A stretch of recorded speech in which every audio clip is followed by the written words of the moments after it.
Off top, JJ Redick might be the next coach of the Raptors? Play the music. This is the Domonique Foxworth Show.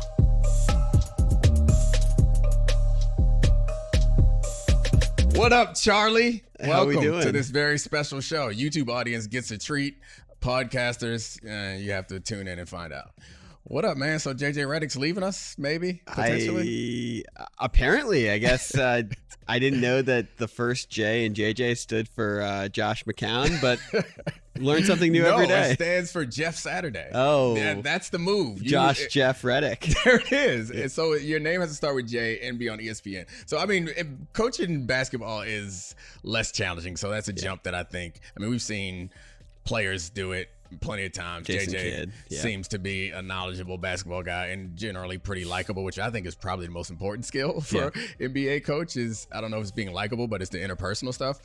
But anyway, right now, I would like to take this time to look back and then look forward on the NBA season. So I got a trivia question for you. I don't know if this qualifies as trivia, but who's the favorite to win the championship from this point right now in the NBA? It's a dead heat with the Nuggets and the 76ers. How do you know this? I looked it up right before the show. Are you a gambling addict? No, not at all. I'm a total mush. Yeah. Anything I say is always wrong when it comes to gambling. I've been trying to learn about gambling, but we'll figure it out. I also don't really want to learn about it, but I don't know. Maybe one of the big gambling companies will pay me enough money to learn how to. Yeah.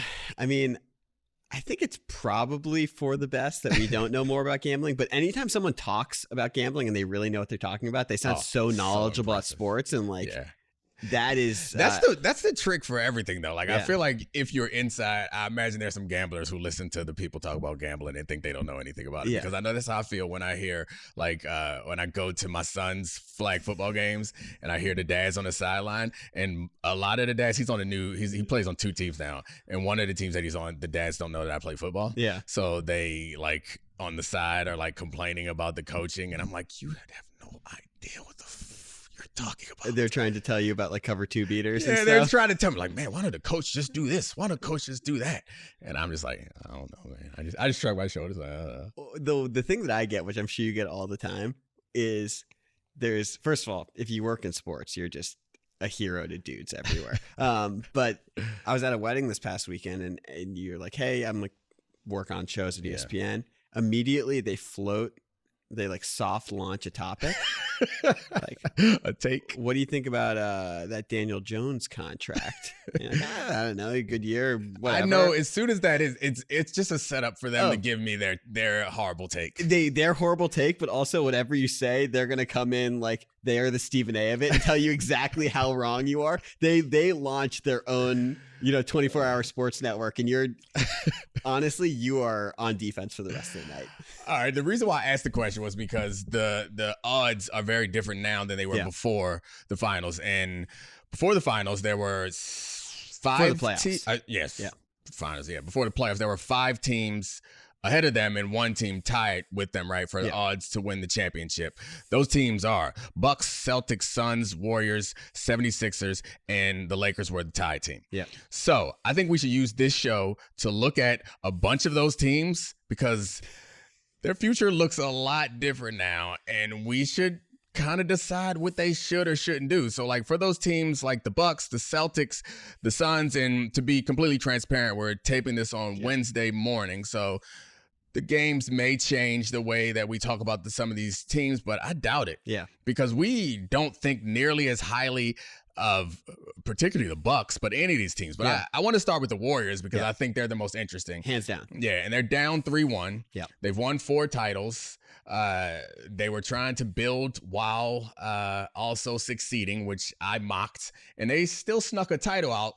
And I almost was close to apologizing, but I realized that no, this was not winning while building. They actually failed to continue to build because they're at a crossroads right now. A big question mark that it feels like most people in NBA circles know the answer to is, will Bob Myers, their general manager, be back? Right. It feels like the answer is definitively no. Right. Which gives the Warriors an out, I guess, to blow this all up. But the problem with blowing it all up is you still have Steph. And Steph is still good enough if you get the right pieces around him to succeed. So, blowing it up, you can't do it. You can't do it because I think one of the things we learned in this postseason more than anything is that Steph Curry is still one of the 2 best players in the world, right? With Jokic, like he, on a game-by-game basis, you have a better chance of winning the title with him as your best player than pretty much anyone. And that's so precious. And he's 35 years old. And yeah, he works really hard to get his shots and keep his body the right way. But the way he scores the basketball seems like it's going to be repeatable for the next 3 to 5 years. Yeah. And everything else has to be on the table. So everything. Yeah. Okay. Everything. That's you beat me to it. The next questions I think are about Klay and Draymond. Yeah. And so this is one of the interesting things, and this I guess ties in some to the point about JJ Redick's interpersonal skills. Yeah. Is being a general, and I've had this argument with you before, being a general manager in the NBA is not like being a general manager in other sports. Football, like the most popular sport. Because in football, you are really kind of a little bit closer to a fantasy football GM where the players are interchangeable. How they feel about that, how they feel about these moves doesn't matter. In the NBA, if you have one of 15 to 20 stars and maybe more, it might even be whoever the best player is on your team. If you have a piece that is worth building around, their opinion matters. Right. And I find while we're going to talk about all the moves that can be made and we're going to talk about the strategy that can be taken, the most important thing, and I learned this, I've mentioned this to you before, I learned this when I was working at the NBA Players Association, that one of the most important things about managing, and probably the most important thing about managing, is relationships. Right. It's building those relationships. And I made the mistake of thinking that the most important thing was like to be fully prepared and fully informed and fully thought out of every particular potential externality, and like coming in the meeting with 3 full binders of information, and no matter what question they asked, I'd already thought of the answer to the question. And I realized that people are not as impressed by that in executing. And to make a sports tie-in, executing the game plans is the most important thing. Right. The way to get people to execute a game plan is for them to buy in and believe it. The way to get them to buy in and believe it is to allow them to be a part of the building process. Right. I say all that to say, whoever takes over for Bob Myers, your number one job is not building around Steph Curry, is collaborating with Steph Curry in the build out, or also convincing Steph Curry or allowing Steph Curry to come to the belief that you have, because I think the 2 big questions is Klay and Draymond. He's emotionally tied to both of those players. Right. And I'm assuming that you think that they're going to have to move on from one or both of them in order to make a real championship run. I mean, it's tough because, they probably do. But one of the things that's great about Steph Curry is he doesn't meddle the way other NBA players are. I mean, I know he gave the sign off in 2016 to sign Durant after Draymond cried to him in the parking lot. Because they got smoked by LeBron and then robbed us of 2 years of great NBA Finals. But I digress. That's fair. But we are not here for, I was going to say we're not here for Draymond bashing, but we might get some views up if we start a podcast beef with Draymond's podcast. Here's the thing about, like, Draymond's not the person I would necessarily move on to. I think he's the one he's most likely going to be the one that moves. He has a player option. He has a player option, $27 million. Klay Thompson has one more year under contract. $43 million. Where before you have to pay him big deal. I wish I had like a more salient opinion on what they should do, because if you had asked me 2 months ago about Klay Thompson when he was having the hottest shooting streak of his career, when he was averaging 26 a game on 46% shooting from 3, I'd be like, no, like, fucking run this back. This is Klay Thompson and Stephen Curry. But like, we shouldn't even. So how do you know that this is not the blip? Because before the playoffs started, I was down on Klay Thompson, even though he was playing really well. And so I'm confused at why you just let this particular run get you off of the Klay Thompson believers train. Well, I think there's a much better chance that he will be on the team next year than Draymond Green. It just seems like one, he's such an easy fit with anyone. Right. He can be there. And 2, this season has been derailed by Draymond Green and Jordan Poole. like if we're going to be completely honest, which sounds crazy because Draymond has probably been their second best player in this postseason run, with Wiggins being a little bit up and down, Klay being up and down. I mean, Klay's had some great games. The game they won against the Lakers, Klay hit like 8 threes. You can see what happens when there's a second spacer with Steph and Curry.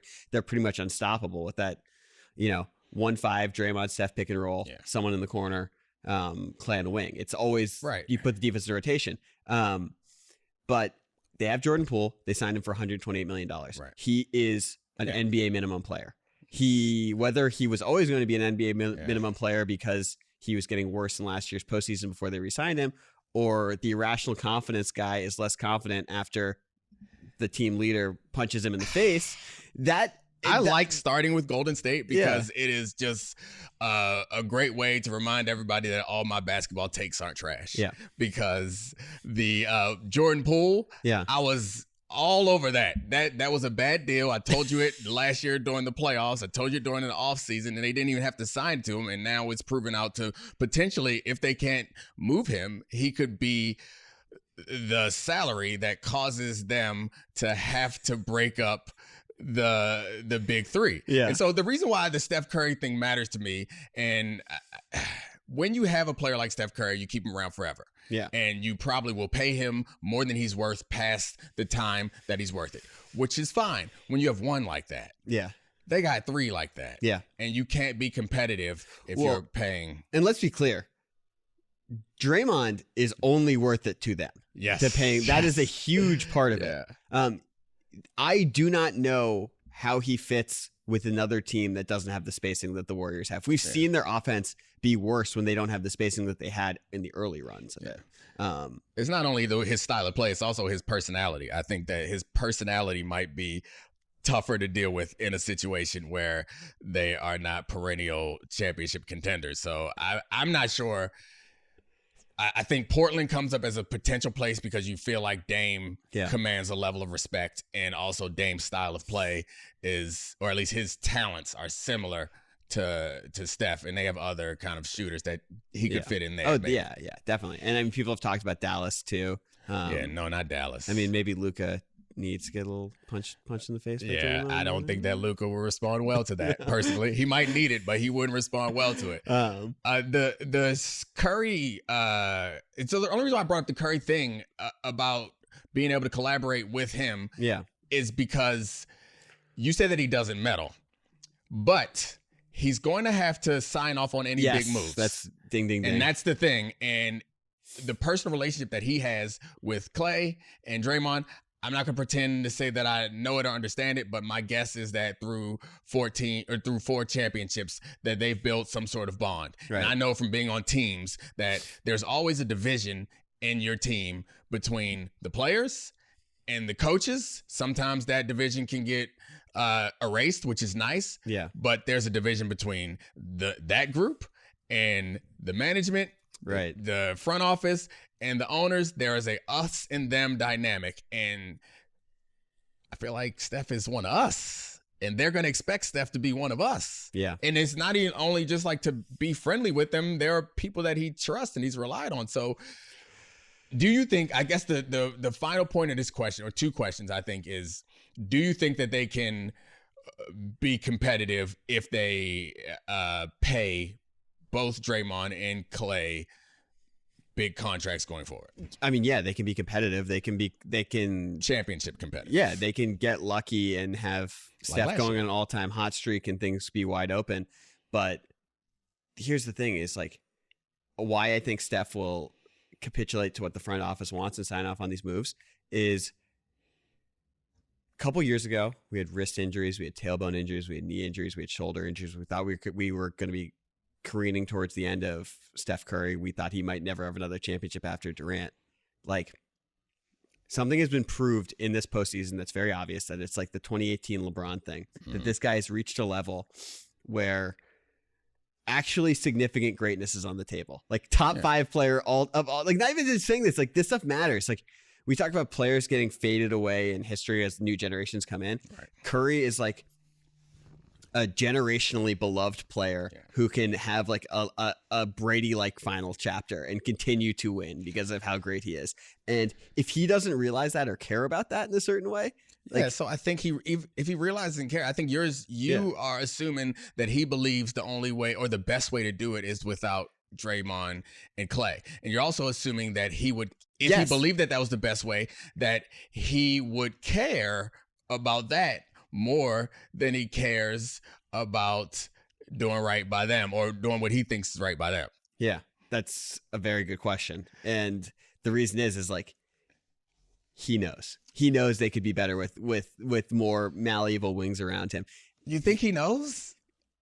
After the way that the Lakers have guarded him this series and disrespected every other player on his team. And the Lakers are a really interesting matchup for them because they have Davis. Even when they put him in action, now the Lakers, whatever. You're not beating us, Steph. You can take 30 shots. We're going to make all of them hard. And he has to know after that. Yeah, I guess. I mean, he also could just be fine with this team being reasonably competitive and fading into the annals, making a run here or there, getting to a couple more conference finals and coming up short, and then getting another contract, getting a Kobe contract at the end, where he gets one more contract where he's just not good, but he earns it and he deserves it.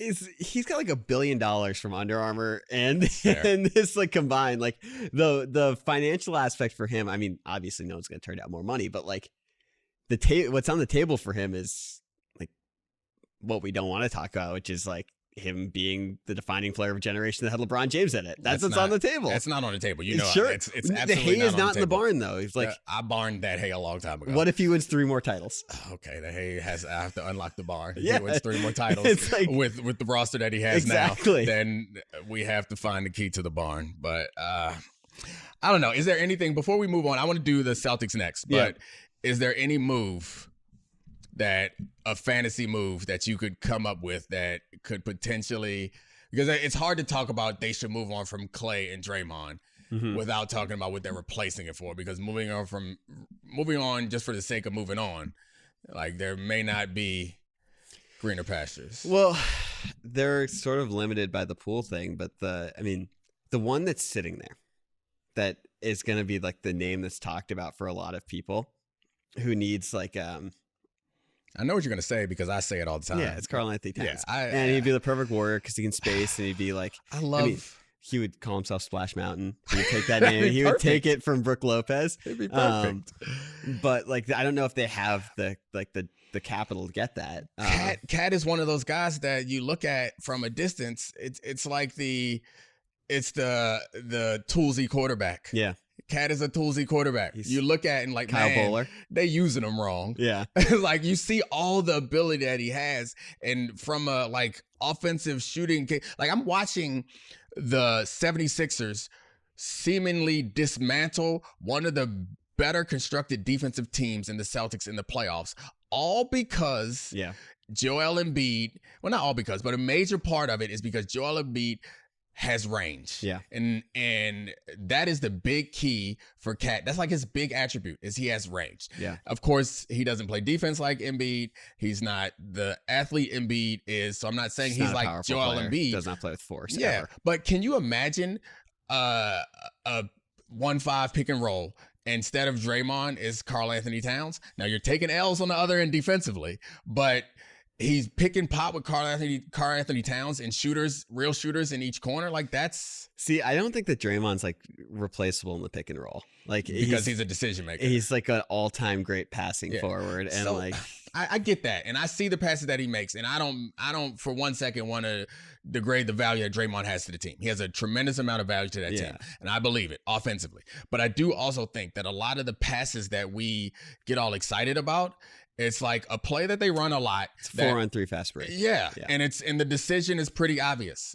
I'm going to give you the ball. If they double me, I'll give you the ball. You're unguarded at the top of the key. Drive to the basket. If someone comes over to help, throw it in the direction that the helper came from. Yeah. If they do not help, try to dunk the ball. So like, I think Cat can handle that. Yeah. But I mean, that's a whole nother conversation. Well, that's also like if you get Cat, you're talking about getting an all-NBA center. Like the other things that are interesting is like, can you pilfer the Hawks or the Raptors? I mean, or a team that doesn't want to win in the short term. I mean, like you can actually look at the other side of how the Lakers are. And like part of it is, if you look at the Lakers situation, if you have Anthony Davis and LeBron James, even remotely healthy, LeBron with 1.5 feet and Anthony Davis upright for this period, if you put competent role players around them, can you build a winning team? And the answer is undoubtedly yes. Yeah. The question is Steph Curry alone enough that if you move around the edges of the roster, assuming you're going to keep Looney and Wiggins, one of Clay and Draymond,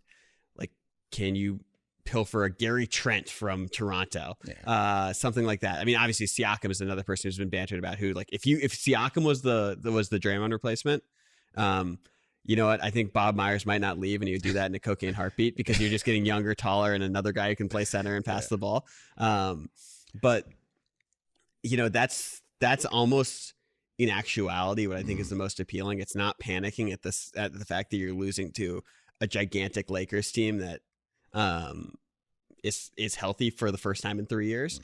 But that requires a more deft touch. That's not like anyone can. Well, not anyone can trade for Karl-Anthony Towns. Anyone knows it's the right idea to add a 7-foot 3-point threat next to Stephen Curry. Yeah, I'm not sure that it's the right idea, but because I mean, for what it's worth, there is some emotional value that Draymond brings to the team. You don't think it would be emotionally good to replace Draymond with Karl-Anthony Towns? I think that it would be, it might be a little more placid environment, which may not be for the best. As much as we don't appreciate Jordan Poole getting punched in the face, we appreciate the fire of a 6'6" guy being able to, like, credibly defend Anthony Davis, which, like, Karl-Anthony Towns. Jokic last year in the postseason. Yeah, Karl-Anthony Towns, he ain't gonna do that. No. And it's not because he's not big enough to do it. So, like, this is gonna be an extended episode, or we gonna have to spread them out or something, because that was too fun to move on from. The Celtics is the next team, and you already started that one a little bit. The Celtics is the next team that I think is the most interesting. We don't know the outcome of the series yet. There's maybe 1 or 2 more games left in that series. Pablo, if you're listening, our old buddy Pablo Torre, don't count your chickens before they hatch, buddy. You still got Doc Rivers as your coach. He's counting them chickens. He's a chicken counter. He has already counted the fact that he's in the conference finals for the first time. Congrats to Joel Embiid for being a game away from the conference finals. But I mean, look, Doc Rivers has blown a bunch of big leads, so it's possible. But anyway, it doesn't change the fact that the Celtics still look like That's the point I was butter going to in the sun. Yeah, puppy shit. Oh God. Soft. Oh God. So the idea that they're gonna have to do something else. So they've been really good and really competitive, and they've been on the verge for a while. And we're 6 always years. like, just one more year. Yeah. And they're gonna mature. And last year was supposed to be the year. And that was supposed to be it, where they just got to the finals and they looked better than everyone else. This season, similar things have happened, but the major difference is the coach is out. And they have Joe Mazzulla, who, like, the first thing that's going to happen is they're going to fire Joe Mazzulla. You think so? Yeah, I think they. Or do you think that Brad Stevens just trusts his decision and he sticks by it, and they build around it? There is the Brad Stevens question of if he'll come down and coach the team, because, like, he was, even when he left, he's still one of the 5 best coaches in the NBA. He just wasn't connecting the same way. I mean, Mazzulla's 34 years old. I don't put this like 100% on the coach. Obviously, they lost Udoka, who's now in Houston, and if James Harden is in Houston with Ime Udoka, I think that there could be a stimulus package for the nightlife scene next season. I'm not saying that it's all Mazzulla's fault. I'm saying what's going to happen this offseason is that Joe Mazzulla is going to get fired. Thank you for pivoting us back to Boston. I appreciate the joke. Lots of people laugh at it, but let's get back to basketball. Okay. I liked it. I just think that, like, honestly. Do you think he won't get fired? You think they'll stick with him? No. He could easily get fired. I just don't, like, I don't think it's his fault.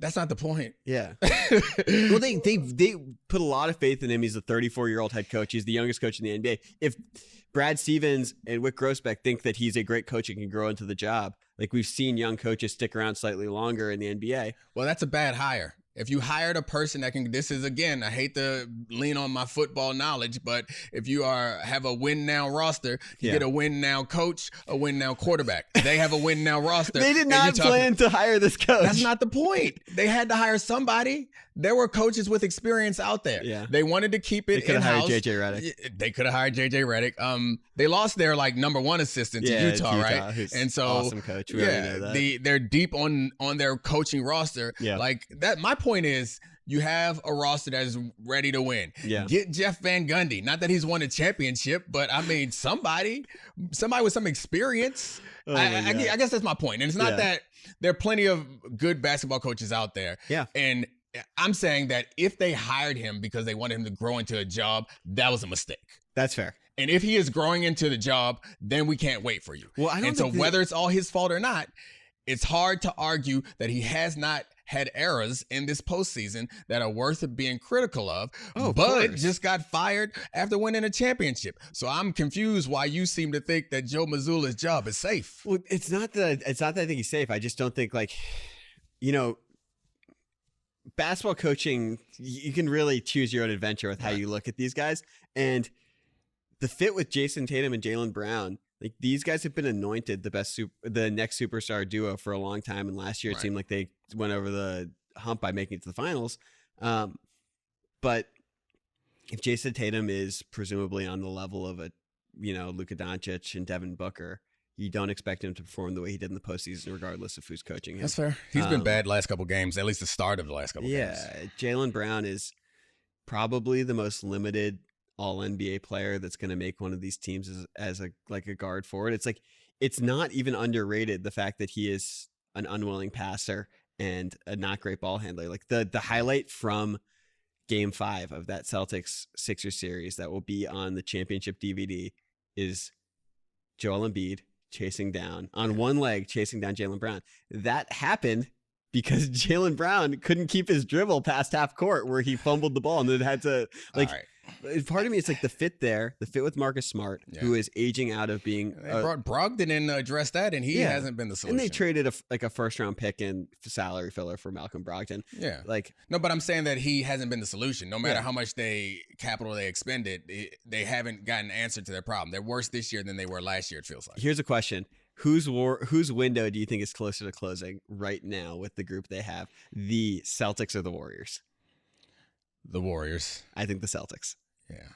I think the Celtics. I don't think, because they're gonna have to pay Jaylen Brown a max deal, and then that. Oh, I just don't think I just think that, like, their star core, I have less faith in winning over the next 3 years than the Golden State Warriors. Like, I have less faith in Steph Curry plus whatever than Jason Tatum, Jaylen Brown, and Marcus Smart. You just proved that you answered the question wrong. Like, you asked whose window is going to close sooner, right? Mm-hmm.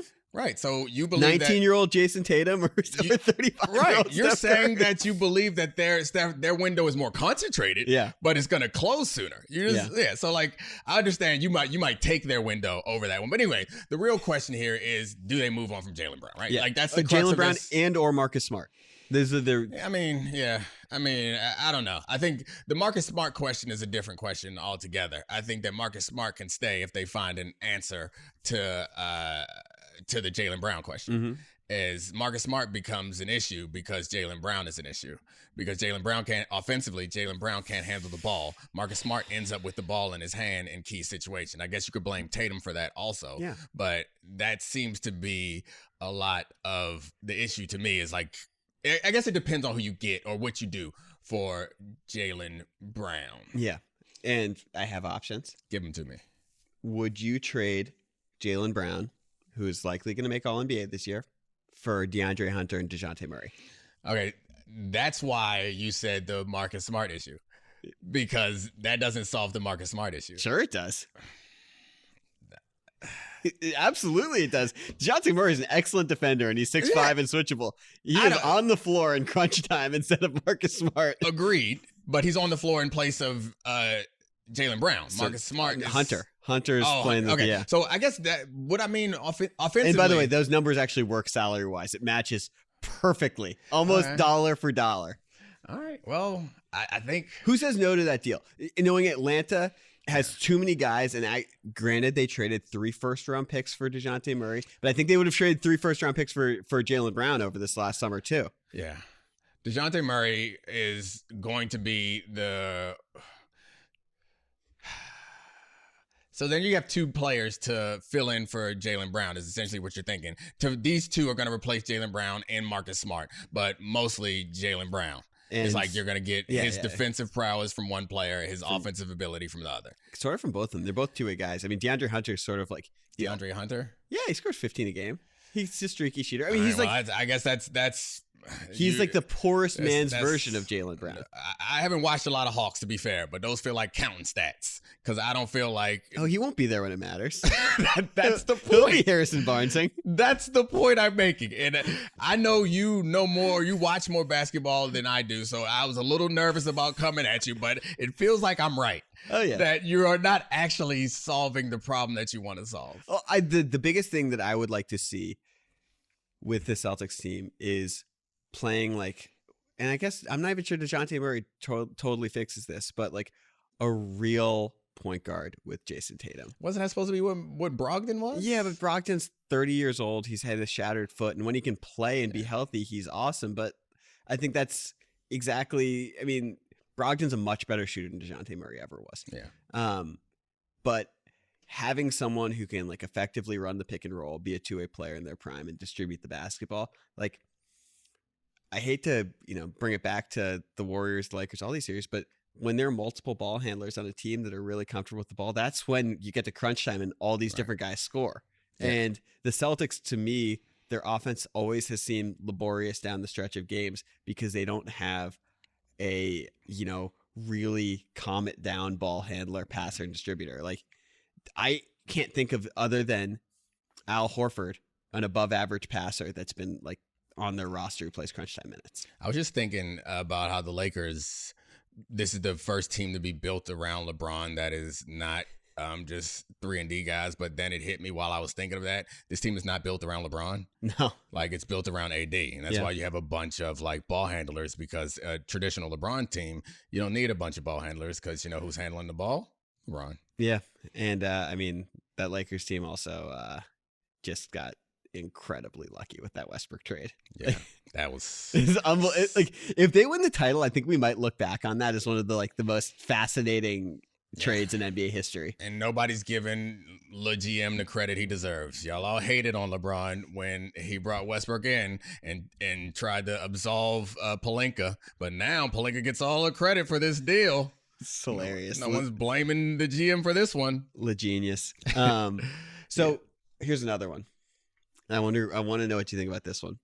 I think the salaries would work here. Would you trade Jaylen Brown for Zion Williamson? Hell yeah. If I'm the Celtics? And you saw Zion Williamson show up to the play-in tournament, doing little windmills. 100%. I already said hell yeah. You don't got to sell it anymore. He's played 90 games. Hell yeah. Jaylen Brown for Zion Williamson. Like, what'd you do if you're the Pelicans also on the other side?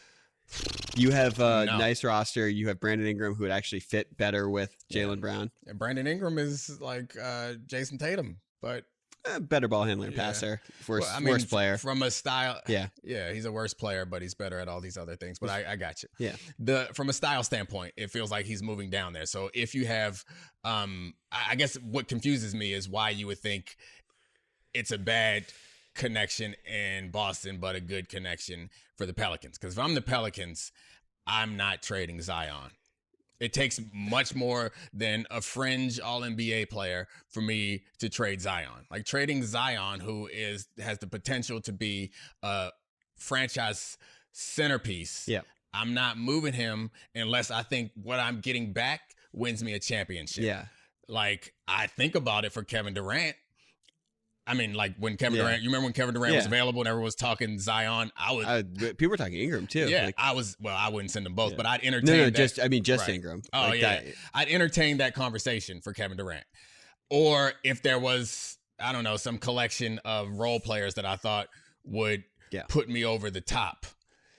Not for a guy who I don't think does that. Who I see as a 26-year-old All-NBA wing who would fit perfectly next to your other All-NBA wing. Yeah, you're doing great blind resumeing, but I know who the All-NBA wing is we're talking about, and I know the limitations of this particular All-NBA wing. And so it's a great trade if Zion never gets healthy. Well, it's a terrible trade. No matter what happens, it's a terrible trade if Zion gets better. This is why it's impossible to talk about trading Zion, and why I continue. It's like, no matter what, one of the team is getting ripped off. Like the worst fantasy owner in your league who trades, like if Zion never gets healthy, the team that trades for him is ripped off and is disappointed because he's an All-NBA player, maybe the third best offensive player in the league when he is healthy.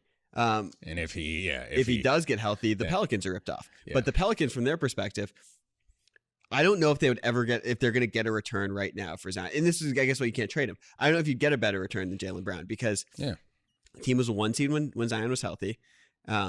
Brandon Ingram is much more effective when he's a lead ball handler. That does not happen with Point Zion when he's playing.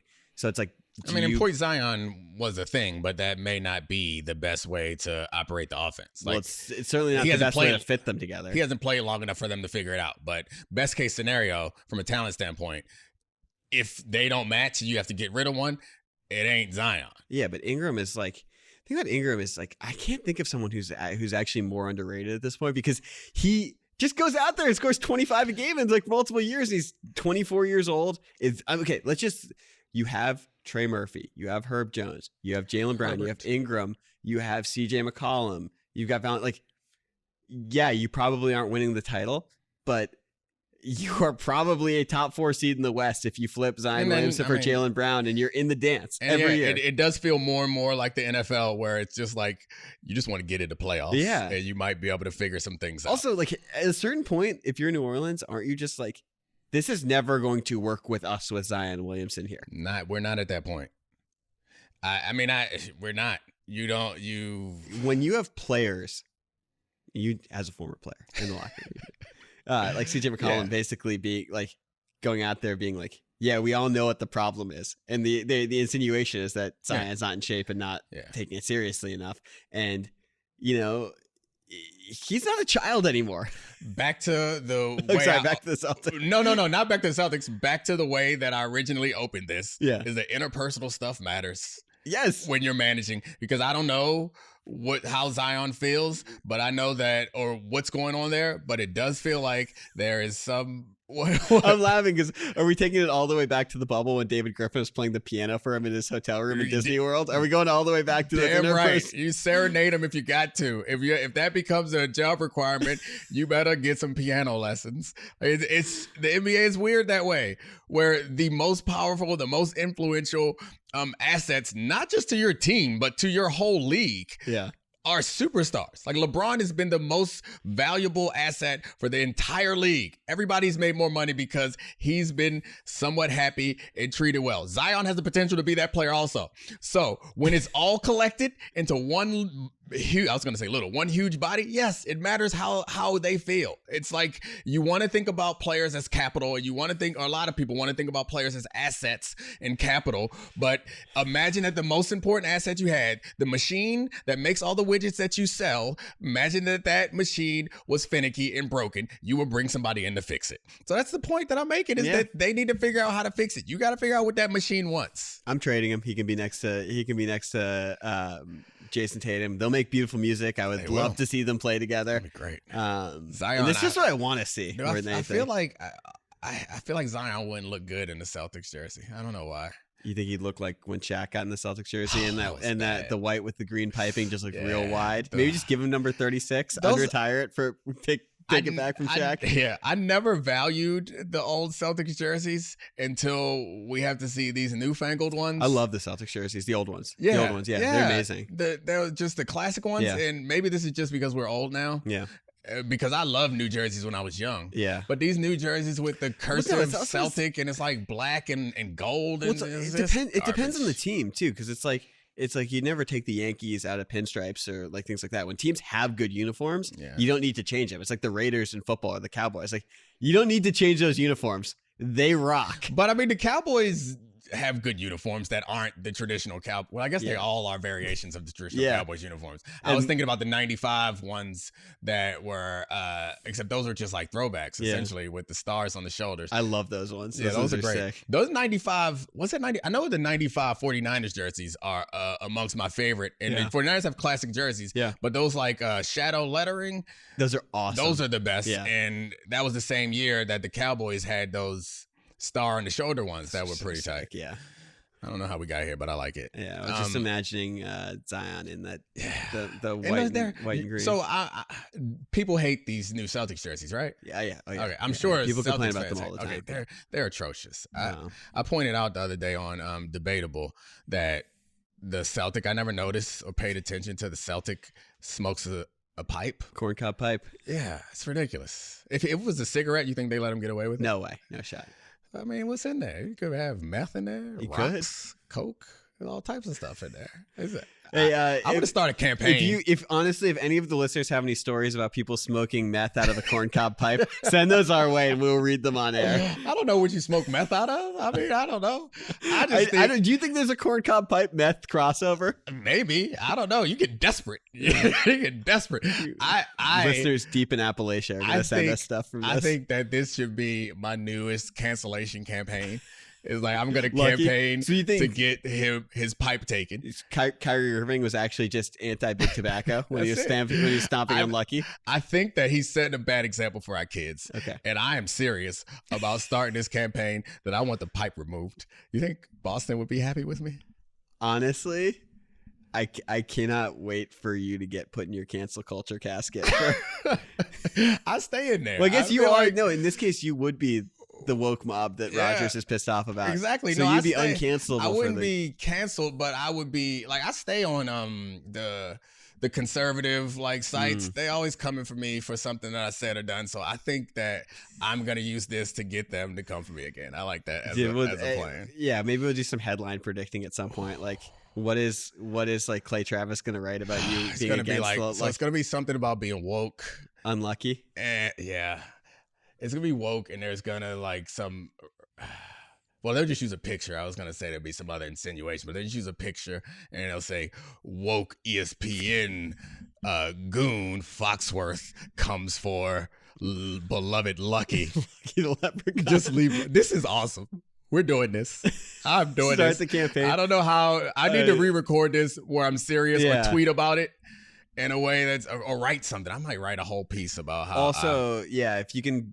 tweet us fake headlines from Outkick about this, along with the corncob pipe meth crossover. That would be great. Oh man, we're way off the rails, but we got one more team. Only one more teams. Yeah, we got the Suns. 2 more teams. The Suns. Yeah.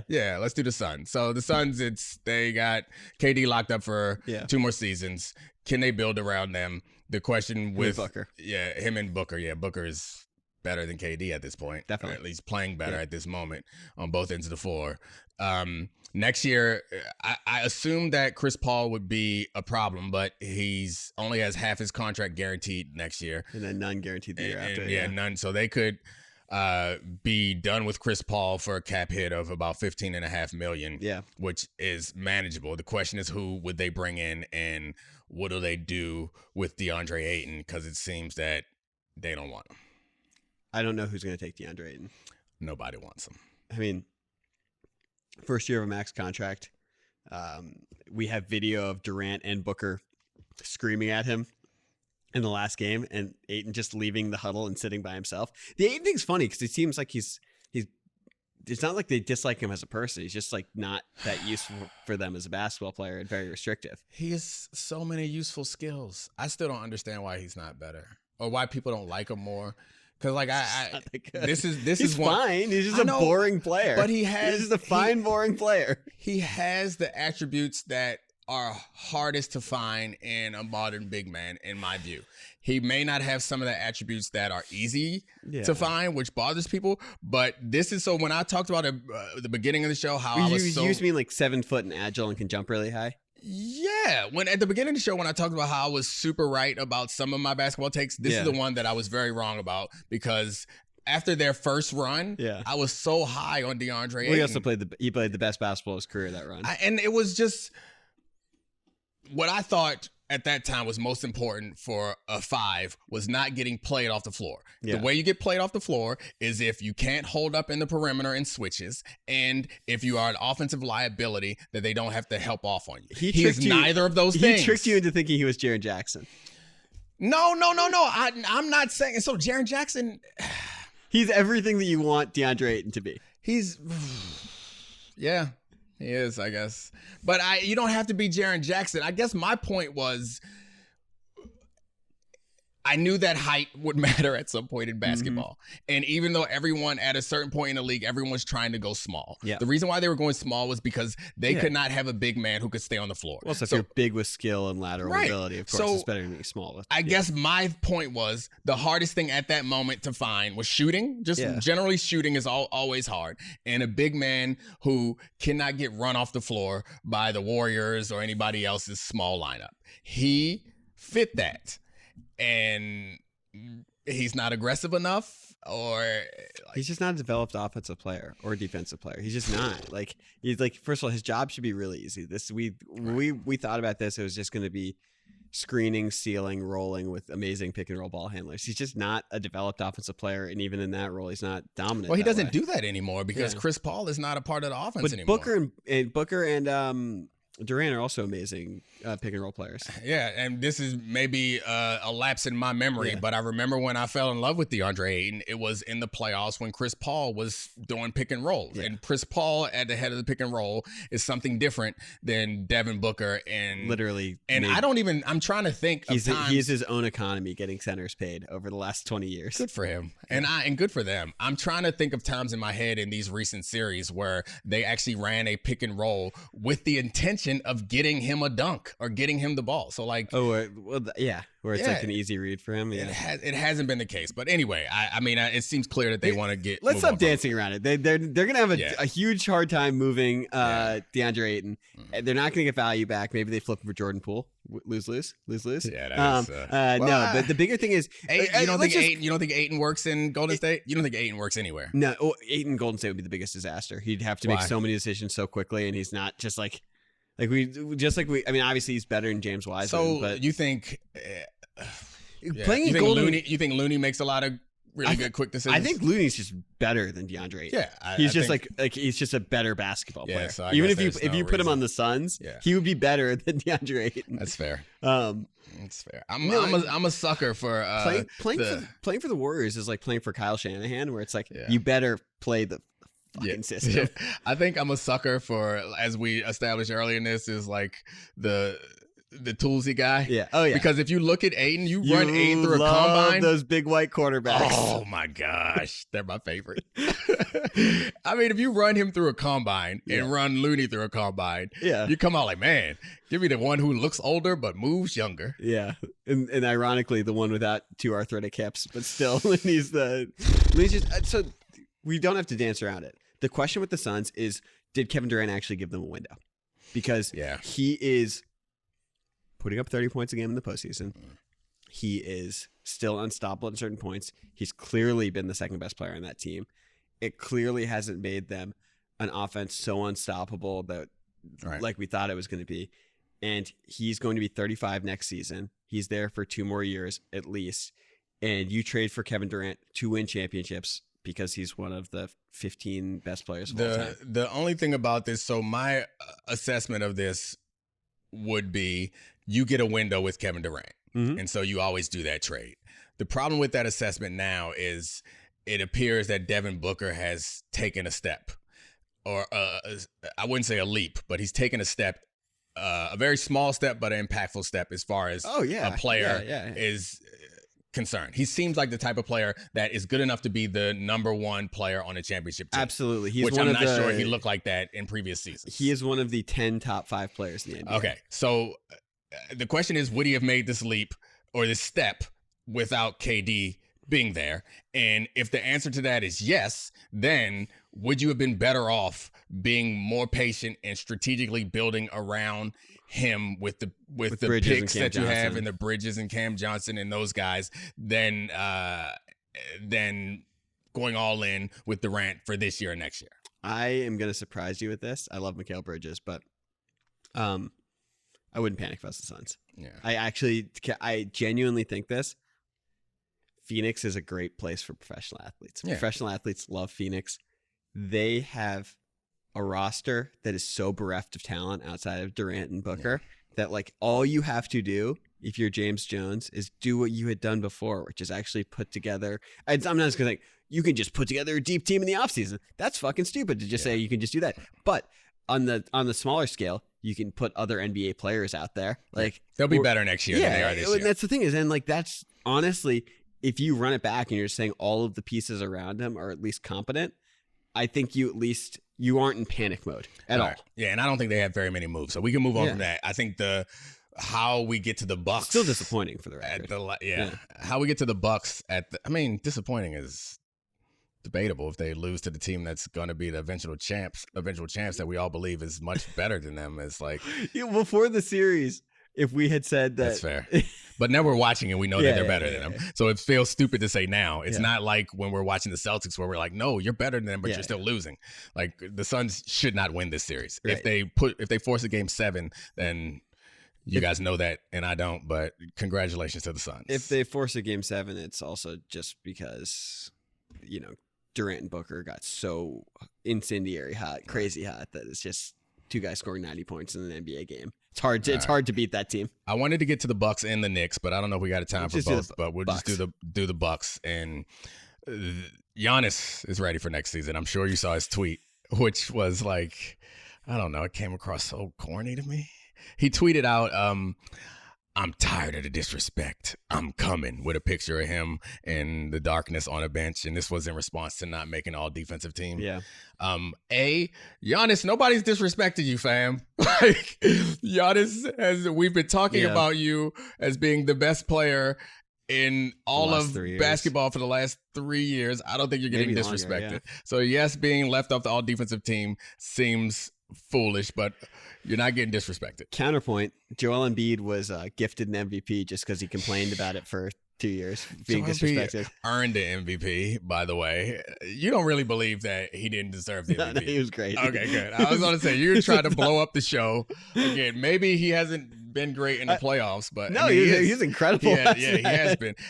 When I watch him, it just makes me so sad.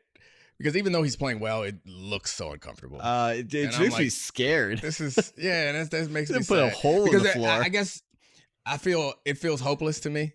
Oh, that he'll ever be healthy. A full season of health and be as good as he can be. So that's I think that's the part of me saying. Anyway, back to the Bucks. Okay.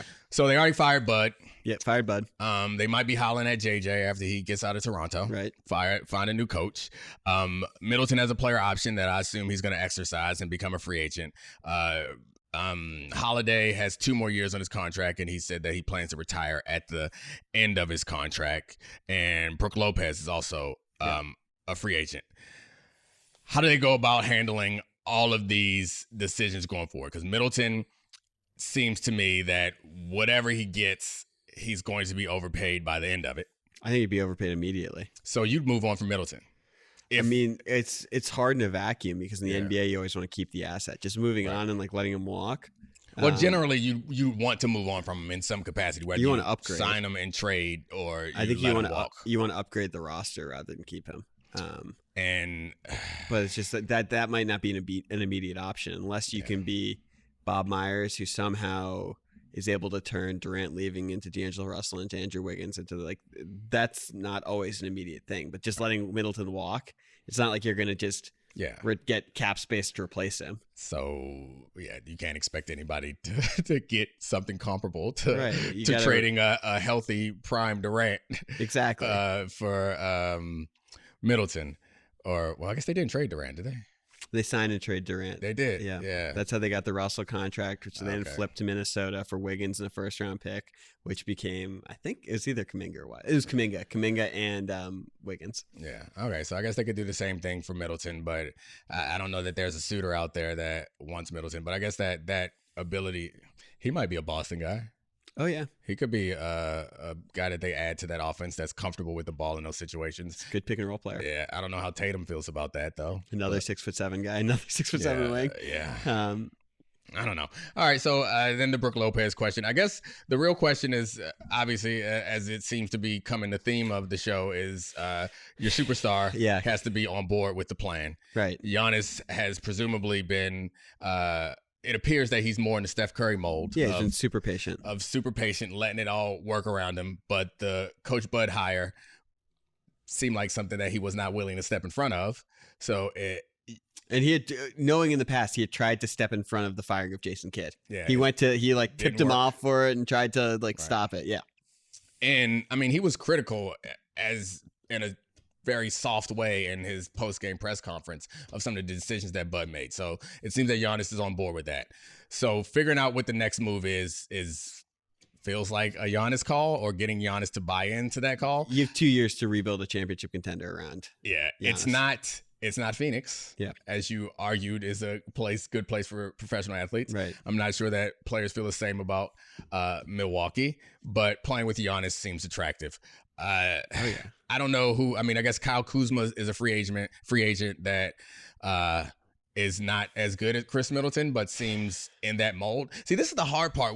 This is why you just get stuck overpaying some of the older players, because it's so hard. Yeah. Because everyone overpays their players and keeps them, or not overpays. I don't want to use that terminology because that flies against all the union principles that I stand for. But people don't let their players get out. So you don't want the assets to leave for nothing. Yeah. I mean, the obvious low-hanging fruit one to me is Lillard. But the problem with that is I don't think they have enough juice to do it, because all of the picks in the Drew Holiday trade are still going to New Orleans, and they aren't going to have enough stuff unless they're trading like the 2028 and 2030 picks this offseason. You know what I think is more interesting than what the Bucks would do is what Giannis is going to do. Yeah. Well, he could leave in 2 years. Yeah, that's what I mean. It's like, it feels like he could leave in 2 years, or, I mean, he doesn't seem like he would ask out, and then they could rebuild around whatever they trade Giannis for. But it does not seem, this does not seem as promising as it did last year. Giannis, go to the Knicks. Can I say it into the camera? Please, by all means. Look, just go to the Knicks. It will be awesome. All you have to do, if you win once, you're an all-timer there. That's not crazy. I mean, I guess that flies against the idea that Leon Rose and William Wesley were supposed to get all Kentucky guys. Yeah, they were supposed to get a whole Kentucky team. But Giannis, with the pieces that they have in New York that are worth keeping, like Hart and Brunson, and they have a bunch of picks, then they could send all their picks in. So, like, imagine anybody else too. For the record, I love that we just made the Knicks and Bucks thing together. But how do you upgrade from a lumbering power forward that just barrels into the lane and tries to get their points? You turn Julius Randle into Giannis. No, I mean, you can't trade Giannis under any circumstance. No, obviously. there is one circumstance where you trade Giannis, is when he tells you trade Giannis. Honestly, like, I don't even know.